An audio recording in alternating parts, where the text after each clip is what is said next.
Денеска и утре ќе се изврши скрининг на 230 вработени во градинките во Прилеп, Крушево, Македонски Брод и Кривогаштани. Тестирањето се спроведува со посебен протокол, а земањето на материјалите се организира по теренски принцип, односно во објектите на самите градинки.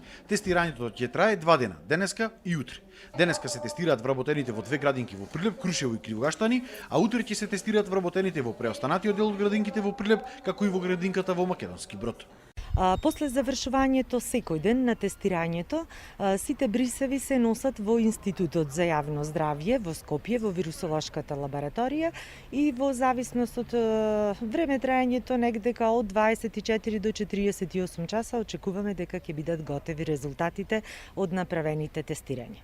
Инаку го користиме протоколот за земање на материјалите и за користење на личната заштитна опрема, истиот кој што го користевме и кога тестиравме сомнителни на ковид во пунктовите кои што работат во рамките на Центарот за јавно здравје.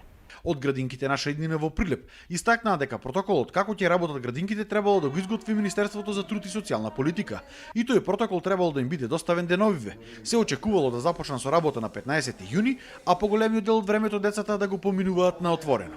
Се предпоставува, гледајќи ги соседни реземи какви протоколи има во детските градинки, можеме да ви информираме дека децата ќе бидат 90% надвор, затоа ги подготвуваме тревните површини да бидат искосени, да бидат средени и само 10% ќе бидат во установата, односно само за спиење и за поручек и ручек. Ќе се обезбедат термометри на далечинско мерење на температурата. Нема повеќе родителите да влегуваат во градинките, туку надвор наш персонал ќе му ја мери температурата, доколку е воред температурата и со тестирање на вработените да имаме целосно контрола и хигиено-технички мерки спроведени, извршено е целосно дезинфицирање на играчките, на дидактичката опрема. Инаку досега во Прилеп се регистрирани 211 случаи позитивни на коронавирусот. Денеска нема ново заболени, тројца се оздравени, има 44 активни случаи, од кои 27 на домашно лекување, а 17 на болничко. Досега во Прилеп се направени околу 1000 тестови.